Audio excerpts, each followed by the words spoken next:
Great find here from Forbidden One. A quote from Rabbi Ken Spiro. The Jewish impact on civilization. This is just the beginning of one of the most fascinating dramas in human history. Despite all odds, a tiny Jewish people not only outlasted the great empires of Greece and Rome, the unique ideology of Judaism ultimately triumphed over the paganism of the West. The rabbis are happy about this. They brag about this. This was their goal. It's what happened. They're celebrating and bragging about it. And the Christians want to turn a blind eye and say, they're lying, they're coping. Do you not see the fruits, the Christian Zionist fruits of what's happening and what Christianity is doing? They're either the greatest supporters or they're stupidest controlled opposition that get nowhere. Christians are posting memes celebrating about chopping down pagan trees or destroying pagan idols. Well, guess who originally had that anti-pagan goal? The Jews. And the Christians have adopted that agenda, adopted that cause, and are destroying their own traditions, heritage, and myths in lieu of the fake Jewish fairy tales.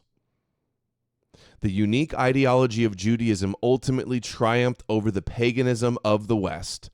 Directly and indirectly through the Bible, Christianity, Islam, and modern democracy, the vast majority of humanity has been profoundly impacted by Judaism and the monumental quest of the Jewish people to perfect the world, to heal the world, to tikkun olam, to destroy all the pagan idol worship and get all of the nations, all of the goyim and all flesh to worship the God of Israel, of Zion, that chose the Jews.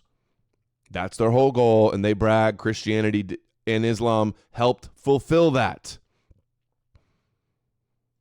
And the Christians want to bury and the Muslims want to bury their head in the sand and deny this and deny that they're Jewish spin-offs, deny that they're completely kosher and cucked. And all we hear is copes. Christianity paving the path for the coming of the Moshiach, says another rabbi. Look, this Christianity stuff has been a disaster for us, but it is the path to Geulah for the whole world. Redemption. It's paving the path for the coming of the Mashiach because it's bringing the nations of the world closer to us. So here I'm going to say something radical, and I hope people don't take. And they all say this because this is what Maimonides says, that one of their top sages in Judaism, almost 1,000 years ago, they said this. 1,000 years before Christian Zionism in the Schofield Bible, they already recognized that Christianity and Islam are, like he says, paving the path for the world, paving the path for the coming of the Moshiach, because it's bringing the nations of the world closer to the Jews, believing their prophecies, believing their books, worshiping their God, bowing down to a Jewish Messiah. So here I'm going to say something radical, and I hope people don't take it out of context. Was Jesus the Messiah for the rest of the world? I'm not going to call him a Mashiach, but like you said, he kind of did save them. He saved them from the heathenism and the paganism that they were involved with, and he made them more moral and brought them closer to a biblical way of life. So what do the Christians argue now when I debate the Christians? They go, where would our morals come from without my Hebrew Bible and my Jewish New Testament? We would have no morals. We'd be a bunch of barbarian, heathen pagans chasing pigs in the forest, like E. Michael Jones says. Do the Christians, that they just want to have willful ignorance, and they want to ignore the dozens of clips, See Through It All and myself and others have dug up, finding all these Jews saying this exact same thing. And it's because it's what they believe. They're not lying. They're not trying to trick you. It's a fact. They believe this. And it's not wrong. They did destroy the idol worship through Christianity and Islam. They did get the Gentiles to worship the God of Abraham and believe in fake Jewish prophecies. So they can just continue coping and calling us Jewish that we don't believe in the Jewish religion. So his impact on us and his impact on the rest of the world have to be viewed as two separate things that coexist. Look, this Christianity stuff has been a disaster for us, but it's... See, so they hate Jesus in a way, they think it's persecuted them, but they still have derived huge benefits from it. And when we see all the millions of Christian Zionists around the world today, their greatest supporters, their greatest allies, and then their greatest opposition too, the stupidest, discrediting, ridiculous, you killed God, you killed Jesus, you worship the devil, you're not real Jews, we're the real Jews. Their only problem Christians have with Jews is that they don't believe in the Messiah that was meant to conquer us. It's all an op. And this rabbi also says that Christianity is not idolatry for the Gentiles. They're allowed to believe in idolatry if it brings them to the God of Israel. And some rabbis think this, others, the only problem rabbis really have with Christianity is blaming Jews for killing God. Or not even blaming for them. You can blame them and say they were responsible. In fact, the Jews take accountability. They say in Total Yeshu and in the Talmud that he was stoned and hung on a tree according to Jewish law. And it's myth. They're just responding to the myths that the Christians developed, the Jewish Christians developed. But the only problem with Christianity that makes it not completely Noahide is that they believe in the Trinity, a man as God. And their concept of that God that we know from the Torah is the God that Christians believe in. They also believe in a Trinity, which according to most authorities in Judaism, for non-Jews is not idolatry. It's called shituf. That is the dominant position of most halakhic authorities down to today. The dominant position of most halakhic, that's Jewish law. That God that we know from the Torah is the God that Christians believe in. They also believe in a Christians will go, we don't believe in the same God. We didn't come from Judaism. It says explicitly that the Christians worship the Jewish God. Paul says it in Romans explicitly. Is it the God of the Jews? Only no, the God of the Gentiles too. And these coping Christians online say, it's not the Jewish God, he's everybody's God. No, it was only the Jews that believed in this God for hundreds of years before Christianity. Trinity, which according to most authorities in Judaism, for non-Jews is not idolatry. It's called shituf. That is the dominant position of most halachic authorities down to today, although it's not the position of Maimonides. The position of Maimonides is more famous, so most people think that it is the Jewish position, but the position of most halachic authorities is that Christianity is not idolatrous for non-Jews. So you're Noahides. That's what he's telling you. Jay Dyer says Christians are Noahides. Tovia Singer says Christians are Noahides. Acts 15 literally has the Noahide laws there that the Jerusalem Council decides the Gentiles are going to follow. All the secular scholars, the Talmudic scholars, everybody recognizes Christianity and Islam are a form of Noahide laws, a form of Judaism, apocalyptic, messianic Judaism for the Gentiles. It is forbidden for Jews because shituf, believing in God. The Jews hate Jesus and think it's idolatrous for them, but for the Gentiles, it's good. Shmuley says the same thing. He wrote in Kosher Jesus, and he says that Jesus is the Messiah of the Gentiles. In conjunction with other details that are incorrect, is forbidden for Jews, but it's not forbidden for non-Jews. So I reject that assertion that Islam is closer to Judaism. I don't think it's true. I reject the concept that they believe in the same God as us. Just because they believe in a creator who's one God, I don't think that means that it's the same God that I believe in. Oh, come on. Stop coping. Maimonides says Islam is almost perfect Noahide. They ripped off their Quran from the Torah. They have all the same prophets and characters that are in the Torah. They believe in the Jesus as a messianic figure. They believe in the God of Abraham. It's the same God. Stop. What are you trying to... It's like he's just trying to... What is this?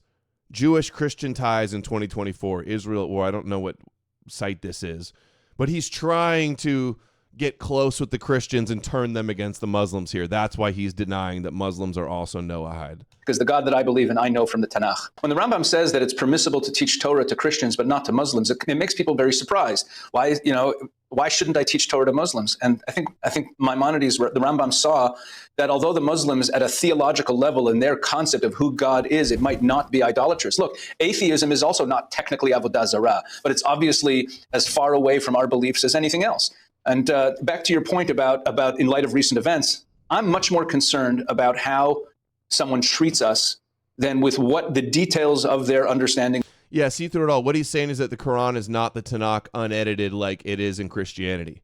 That's what they say. Islam is right that it believes in the oneness of the God of Abraham, but they don't honor the validity of the Torah. They rewrote the Torah and say the Torah was corrupted, whereas the Christians do uphold the Torah, but then they believe in an idolatrous Trinity God. So both Christianity and Islam have the opposite things in them tweaked a little bit, so it's not perfect Noahide Judaism. Of God are. And what's more, with Christianity's developments ever since the Reformation in the 17th century, all the way down till today, the 16th century, 17th century, all the way down till today, Christianity has been changing. It's been going through changes, and those changes are bringing it la'at la'at, slowly, slowly closer to our way of seeing things in terms of how to see Tanakh and even in terms of how to see God. It's beyond. See, they're moving closer and closer to Unitarianism, to Noahidism, to righteous goy, Shabbos goy, servants of the Jews. Esau shall serve his brother Jacob. See, this is the agenda, and they're the one with the money. They're the ones with the momentum. They're the ones with the power. They're censoring anybody that wants to try to bring back anti-Semitic Christianity, so-called. Developments ever since the Reformation in the 17th century, all the way down till today, the 16th century, 17th century, all the way down till today, Christianity has been changing. It's been going through changes, and those changes are bringing it la'at la'at, slowly, slowly closer to our way of seeing things in terms of how to see Tanakh and even in terms of how to see God. It's beyond the scope of this conversation to get. And just imagine a few more decades with the way that things are going, how much more kosher Christianity is going to be. And you're just going to, the Christians online, so-called anti-Zionist Christians, will just be like, they're not real Christians. They'll just keep pounding their fists and crying, saying they're not real Christians, while the Christians become more and more Noahide and servants of Israel. That's why anti-Zionist Christians are just apologists that are enabling, and they're the first line in defense of protecting the Abrahamic matrix, shielding the Abrahamic echo chamber. Get into some of those details, but Christianity, most Jews have a very limited understanding of Christianity. We think about it in terms of what we see in movies of big Catholic churches, and they don't understand a lot of what's changing in Christianity today. And that's by design. They don't want the Jews learning about Christianity because, one, they'll realize that it's fake and from verses that are out of context and mythological. And two, they'll realize why it was created and the purpose for it. It's the same thing. The Jews are discouraged from learning about the New Testament, and the Christians are discouraged from reading the Talmud and learning about Kabbalah. That they're taught that's black magic and Satanism. Stay away from it. So both sides don't see the full picture of what's going on and how it's a synthesis between the two. They need each other. It's like the dualism of the light and the dark. Good Linux God Tribalism for 5 says, you demand. Thank you, Goon. You're the man. Yes! That's awesome! You're the man. But suffice it to say that Christianity is getting closer to what we want to see from the non-Jewish world. They're getting closer to being, what we pray for every day in the second paragraph of Aleinu, Yakiru v'yedu kol yoshvei tevel, that all the peoples of the earth shall recognize the God of Israel, shall recognize the God of the Bible. The Christian. You see, they pray every day that all of the Goyim, all of the world will recognize their God and their Bible. And guess who already believes their God and their Bible? The Christians. And these stupid Christians still can't get it through their heads. You're pawns. You're pawns in a Jewish game. You're useful idiot controlled opposition pawns in the Judeo paradigm.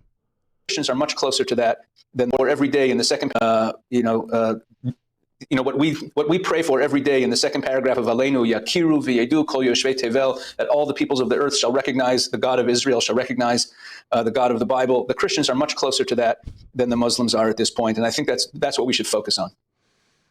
Nothing the Jews hate more than all the Goyim worshiping the King of the Jews and believing in the God of Zion and believing in the prophecies of the nation of priests. Nothing they hate more. No, that's their ultimate objective.